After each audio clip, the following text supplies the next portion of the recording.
Today, we are going to discuss some of the modern approaches to the study of political science.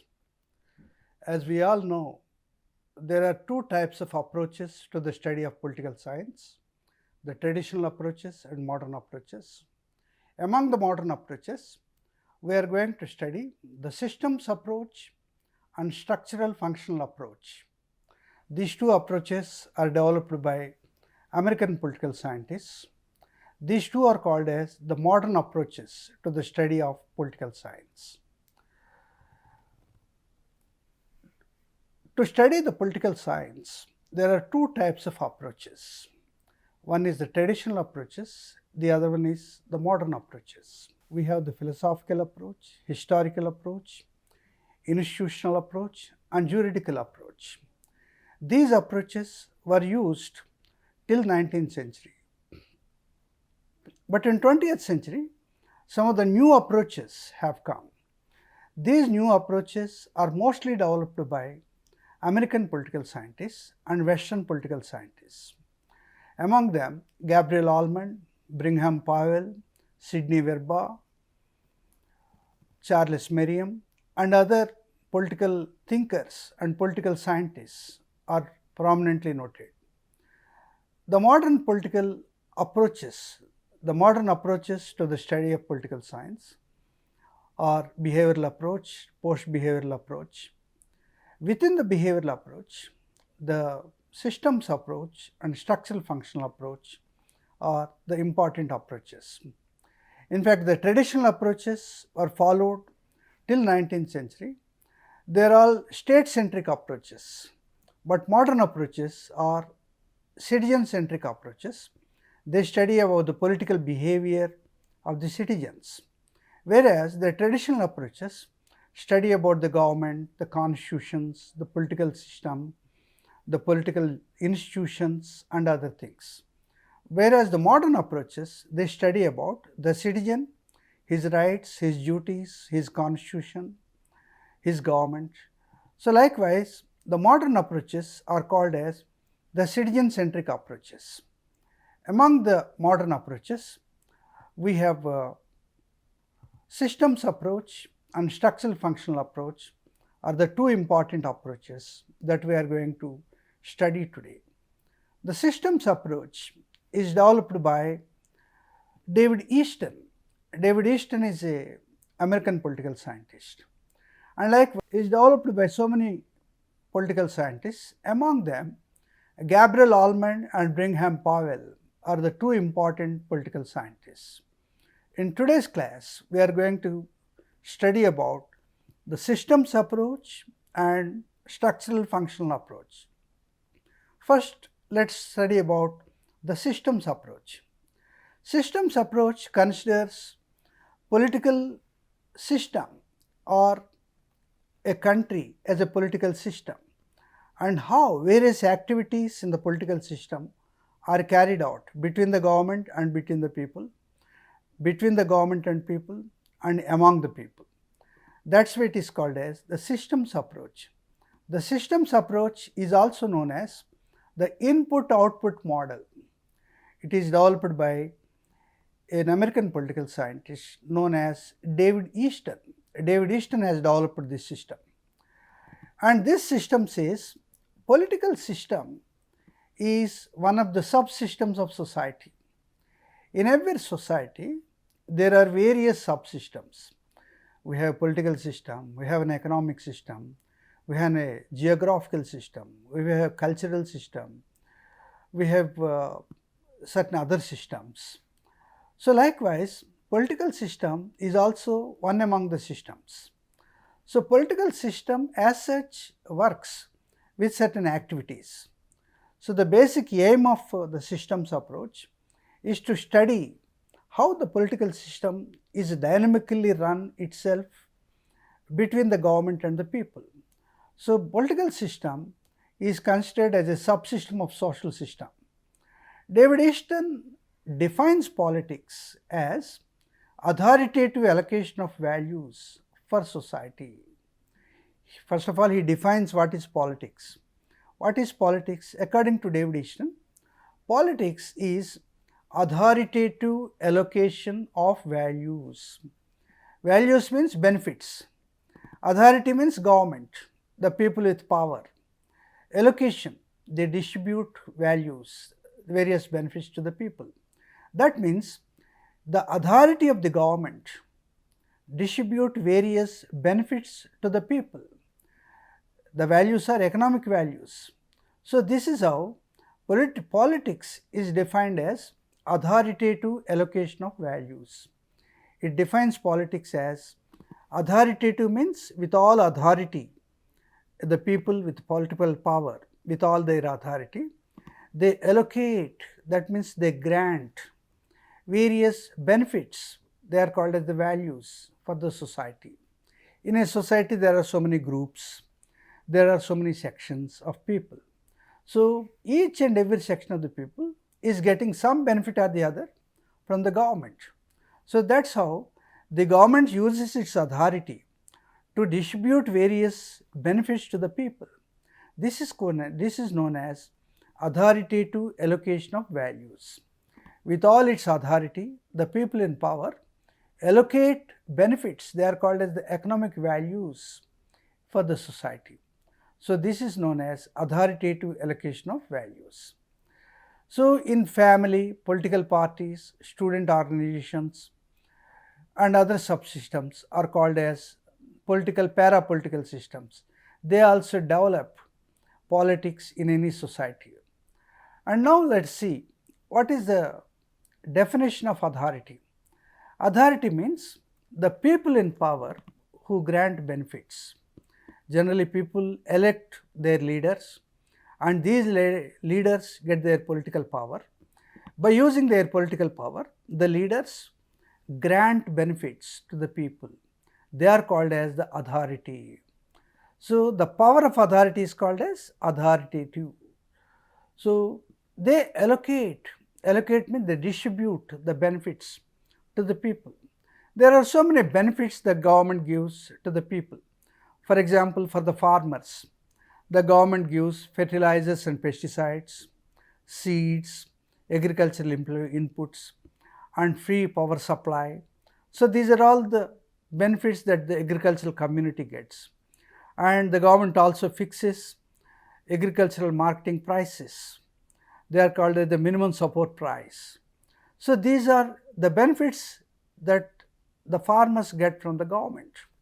Likewise, the industries get some benefits, the students get some benefits, and Dalits, Adivasis, backward castes, minorities, women, many benefits. These are various sections of society that get benefits from the government. They are called as the distribution of benefits. This distribution of benefits is given by the people in power. They are called as the authority. So, authoritative allocation of values. What are the values? Values in the sense economic values. So, pensions, subsidies, houses, scholarships, these are some of the values that the government gives to the people. The government gives social pensions for all the old age people. The government provides maternity benefits to all the pregnant women. The government provides scholarships to the students.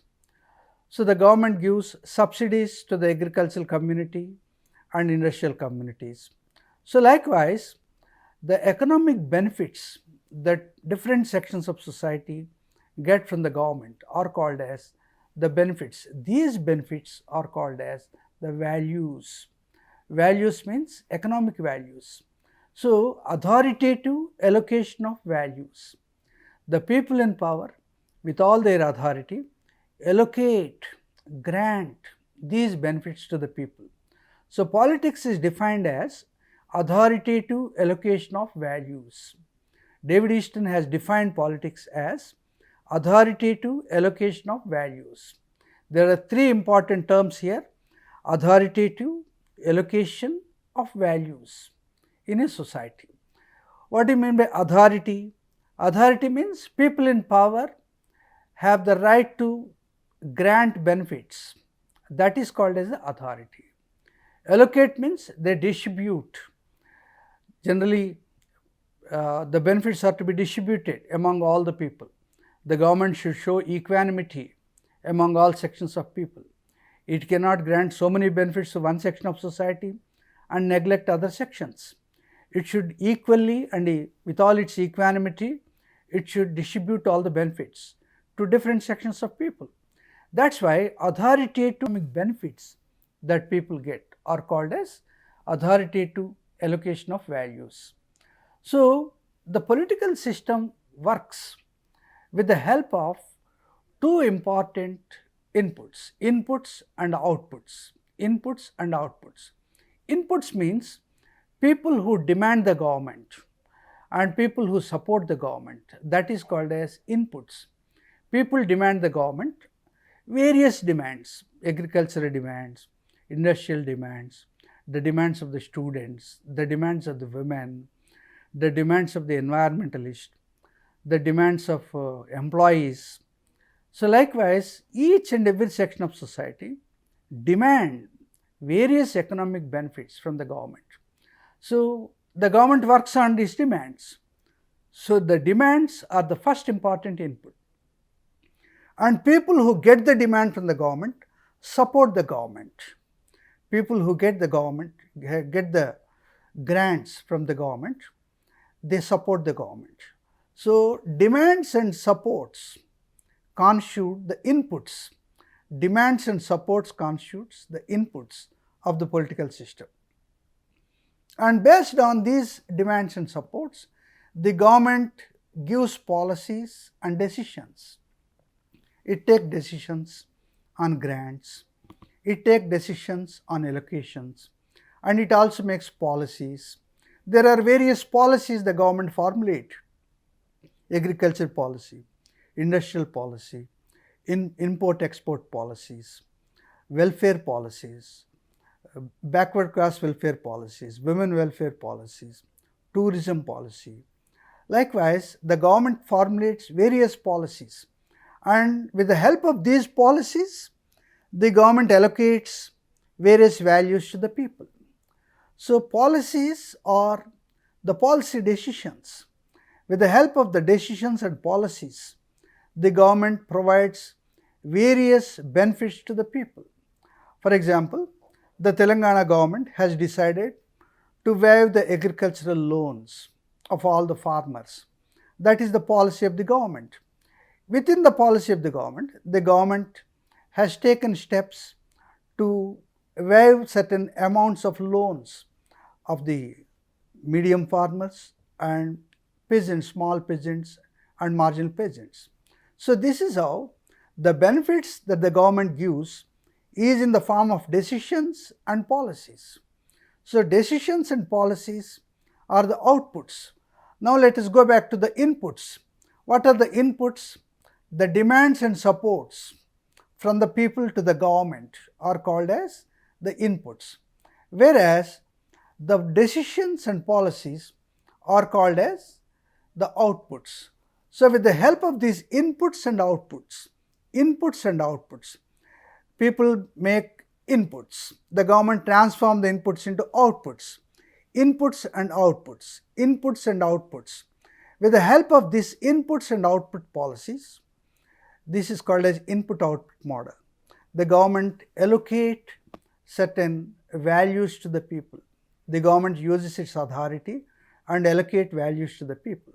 So, politics is defined as authoritative allocation of values. So, the government uses the inputs and transform these inputs into outputs. So, this is called as the input-output model. And there is also feedback mechanism. If the people demand more and the government gives less, then people make fresh demands. The people make fresh demands and vibrant demands. And if the people gets benefits from the government, people support the government. So, this is how outputs are leading to inputs and inputs are leading to outputs. Outputs are leading to inputs, inputs are leading to outputs. This is called as the feedback mechanism. So, in the feedback mechanism, the government is at the center and inputs are on the right side and outputs are on the left side.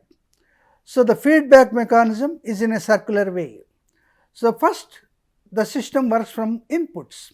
The people demand the government and the government transforms these inputs into outputs, and people who are satisfied with the government, they support the government. People who are not satisfied with the government make fresh demands. So, demands and supports becomes inputs, and decisions and policies of the government becomes outputs. So, this is how the feedback mechanism goes in a circular way. It converts inputs into outputs and outputs into inputs, inputs into outputs, outputs into inputs. So, this is how the politics is conducted in a fresh society, in a free society, where the government with all its authority allocate the economic values to the people. So, this is called as the input-output model of David Easton. So, in input-output model, we must learn 4 important things. The first one is inputs, the second one is outputs, the third one is the government, and the fourth one is the feedback mechanism. The inputs are people's demands, people's supports, they are called as inputs, and in the middle the government uses its authority and it grants. The power of granting is called as authoritative allocation, and outputs are the decisions and policies of the government are called as the outputs, and the people's demands are more. People have unlimited demands. The government's economic resources are very less, very limited. The government cannot satisfy all the demands of the people. It may satisfy some demands and it may postpone the demands for future. So, that is how it only demands certain demands, it only grants certain demands of the people. Remaining demands are unfulfilled. The government fulfills only certain demands. The remaining demands are unfulfilled. So, unfulfilled demands are again becomes demands, and the fulfilled demands become support to the government.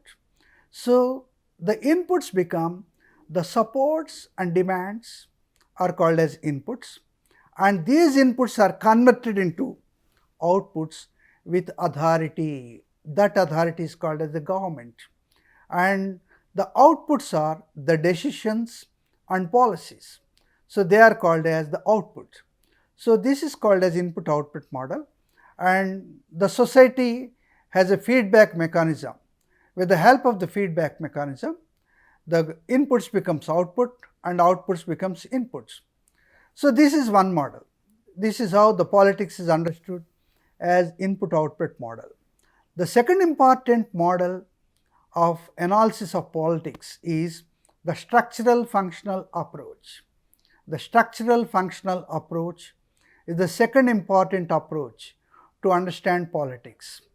So, this approach is given by an American political scientist, Gabriel Allman, and of course, there are various other political scientists also associated with this. Gabriel Allman, Brigham Powell, Sidney Verba, Charles Merriam, and various other political scientists are also there. But Gabriel Allman has developed the 7 variable paradigm, the 7-point paradigm or 7 variable paradigm. Here again, he brought input and output, but this input and output model is a different one, and David Easton's input output model is a different one. Here, he identifies there are 4 inputs and 3 outputs. He identifies 4 inputs and 3 outputs. This is a different output and different input. Please do not get confused between the input outputs of David Easton and input output of Gabriel Allman. Gabriel Allman has given new definition to his inputs and outputs, and David Easton has given certain definition to his inputs and outputs. According to David Easton, Inputs means the decision, the inputs means the demands and supports from the people are called as inputs, and decisions and policies are called as outputs. But according to Gabriel Allman, the inputs are different and outputs are different. According to Gabriel Allman, there are 4 important political functions in any society. Society performs 4 important political functions. They are called as the input functions. They are known as the input functions. The first one is political socialization and recruitment, interest articulation, interest aggregation, political communication. These are the 4 important input functions in a society. And there are 3 output functions in a society: rule making function, rule application function, rule adjudication function. So, the input functions are performed by society, whereas the output functions are performed by the government. So, the functions that are performed in the society are called as the input functions. The functions that are performed by the government or the political authority, they are called as the output functions. So, what are the input functions? Political socialization and recruitment. This is the first important function. Secondly, interest articulation. Thirdly, interest aggregation. Fourthly, political communication. These are the 4 important functions in a society. These 4 are the political functions. They are the functions of the society. They are the political functions of the society. They are called as the input functions. What is political socialization? Political socialization means socializing the citizen about politics. Providing knowledge to the citizen about politics is called as political socialization. In fact, the political socialization starts right from the childhood itself. We can identify our father of the nation at the childhood. We can identify the colors of our flag. We can identify our national anthem, national song. We can even sing our national anthem, national song. This is the starting point of the political socialization. Next comes, we could know about our constitution. We could know about our fundamental rights. We could also know about the functioning of Indian Parliament, the Telangana State Legislative Assembly. We can also know about the working of the Supreme Court. So, this is all called as political socialization. If a citizen is socialized himself with the political process of various political functions, that is called as political socialization. And political socialization is performed by the family, the school, the work group, the peer group, the youth associations, the political parties, pressure groups. All these associations perform the political socialization functions. And political recruitment. What is political recruitment? If we want to work for a political party, we should become a political worker. So, political parties recruit workers. That is called as political recruitment. So, political socialization and political recruitment is the first function. The second one is interest articulation, expressing your demands, expressing your interest. Each social group or each political group has its own demands. For example, employees demand a dearness allowance, women demand a free travel in RTC buses. Likewise, the tribals communities demand more steps for against their backwardness, more welfare mechanism. So, likewise, in every society, there are so many groups. They demand the government of welfare. They articulate their demand. They express their demand. So, that is called as interest articulation. The interest articulation is done by the pressure groups and political parties. And likewise, interest aggregation. Interest aggregation means if the demands of one group are against the demands of another group, the political party intervene and it makes a cordial effort between the two groups. That is called as interest aggregation. And likewise, political communication. There are certain complex problems which people do not know. So, political parties educate the people on various issues of the constitution, on various contemporary problems. Likewise, this is called as political communication. So, political socialization and recruitment, interest articulation, interest aggregation and political communication. These four functions are called as input functions. And likewise, the government performs three important functions. It rule making function, that means the government make the law, the government make the policies, it makes the rules, it makes the regulations. So, that is called as the rule making function. Rule application, the rules are to be implemented. Without the implementation, there is no meaning for a rule on a paper. So, that is why every rule is to be implemented, every law is to be implemented. So, that is called as rule application. And third one is rule adjudication. Rule adjudication means in the process of rule application, if any person is not getting his rights are violated, then the judiciary should interfere and restore the rights of the people. That is called as rule adjudication. So, the legislature makes the rule making, the executive makes the rule application and judiciary makes the rule adjudication. These three functions, the legislative function, the executive function, the judicial function, these three functions are called as the output functions. So, according to Gabriel Allman, there are 4 input functions and 3 output functions. If any system have separate organizations separately for all these 7 functions, that political system is considered as politically developed system. If all these functions are not performed by separate organizations, but performed by a synthesis of 1 or 2 persons, that cannot be called as developed political system.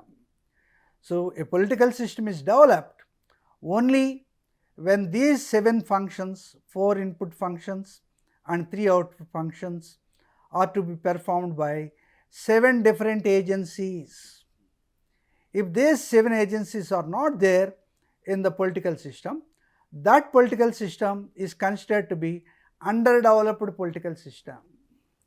During the times of British rule, Indians do not have rule making function.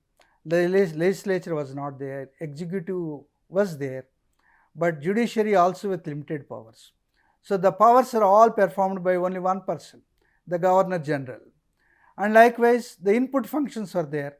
Political socialization was not there properly, political recruitment was not there, interest articulation and interest aggregation, political communication, all these functions are performed by only certain groups. There were no separate agencies. That is why till 1947, Indian political system was considered as underdeveloped.